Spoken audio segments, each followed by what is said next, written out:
जय हिंद दोस्तों, मेरे चैनल डिफेंस डिस्कशन में आप सभी का स्वागत है। आई होप आप सभी ठीक होंगे। दोस्तों, असम राइफल से जुड़ी हुई बड़ी खबर सामने आई है, तो मुझे लगा कि एक छोटा सा वीडियो बनाकर ये इन्फॉर्मेशंस आप तक पहुंचानी चाहिए।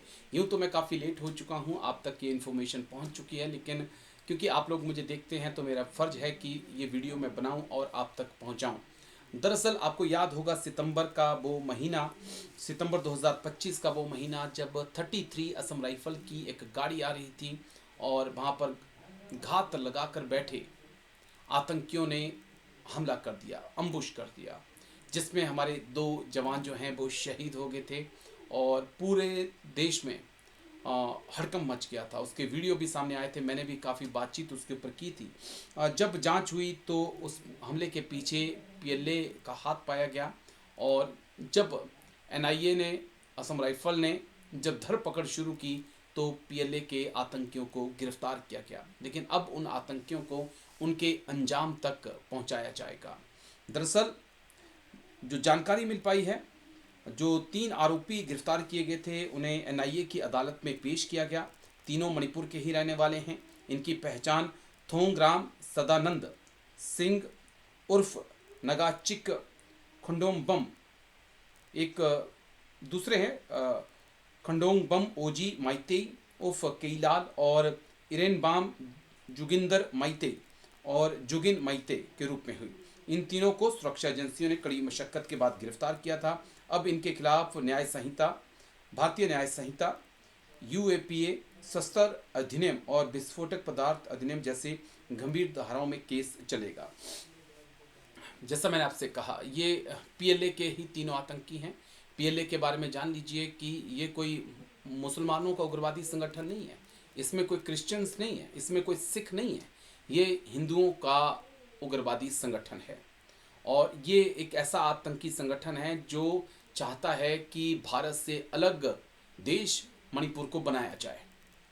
और इनकी ट्रेनिंग, अब हैरान मत होइए, इनकी ट्रेनिंग बाकायदा चाइना में होती है। जाकर चाइना इनको ट्रेनिंग देता है, म्यांमार के रास्ते भारत में आते हैं और फिर मणिपुर को और असम राइफल को निशाने पर लेते हैं। डिटेल से इस खबर पे बातचीत कर लेते हैं।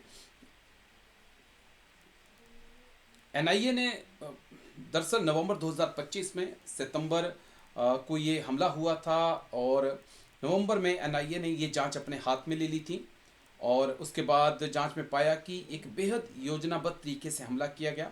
हमलावर प्रतिबंधित फायर आर्म्स और विस्फोटकों से लैस थे। जांच में ये भी सामने आया कि पीएलए का उद्देश्य लोगों के मन में डर पैदा करना और देश की स्थिरता को नुकसान पहुंचाना था। हमले के दिन उग्रवादी नामबेल सवल लईकोई चौराहे पर इकट्ठा हुए। जैसे ट्रक करीब आया, उन्होंने अंधाधुंध फायरिंग शुरू कर दी। एनआईए की इस चार्जशीट में साफ है कि केंद्र सरकार और सुरक्षा एजेंसियां पूर्वोत्तर में उग्रवाद को जड़ से खत्म करने के लिए प्रतिबद्ध हैं। शहीद जवानों के बलिदान को न्याय दिलाने की दिशा में ये चार्जशीट पहला और सबसे मजबूत कदम है। एनआईए अभी भी मामले की बारीकी से जांच कर रही है ताकि इस साजिश में शामिल अन्य नेटवर्क और मास्टरमाइंड तक पहुंचा जा सके। तो इसमें हमारे असम राइफल के 2 जवान शहीद हुए थे और अब हम उम्मीद करते हैं कि उनको न्याय मिले। मणिपुर की समस्या सिर्फ पीएलए नहीं है, मणिपुर की समस्या में बहुत है। कुकी नेशनल फ्रंट की बात कर लें, अब नागा की जो मिलिटेंसी है, एनएससीएन आईएम जैसे, वो भी वहाँ पर एक्टिव हो रहे हैं। तो मणिपुर के लिए समस्याएं बहुत ज़्यादा हैं और मणिपुर के लोगों को ये समझना होगा कि उन्हें, देखिए, साथ में ही रहना होगा। मैं आज भी ये कहता हूँ कि आपको साथ में ही रहना होगा, साथ में ही जीना होगा, साथ में ही आगे बढ़ना होगा। और बफर जोन बनाकर आप कब तक रह पाएंगे, कब तक रह पाएंगे? रहना सीखिए। हिंदू, मुसलमान, सिख, ईसाई, हम सब भाई भाई आपस में रहते हैं, तो आप लोग भी रह सकते हैं। मतभेदों को भुलाकर टेबल पे बैठिए, बातचीत करिए, तमाम विवादों का हल निकालिए और आगे बढ़िए। लेकिन ये जरूरी है, और इन लोगों को तो मैं कहता हूँ कि फांसी की सजा हो कम से कम, ऐसे लोगों को जिन्होंने हमारी असम राइफल के बहादुर जवानों के ऊपर अम्बुश किया था। कमेंट्स करके अपनी राय आप जरूर दीजिए और मणिपुर के हालातों के लिए आप किसे जिम्मेदार मानते हैं, कमेंट्स करके जरूर बताइएगा। Thank you. जय हिंद।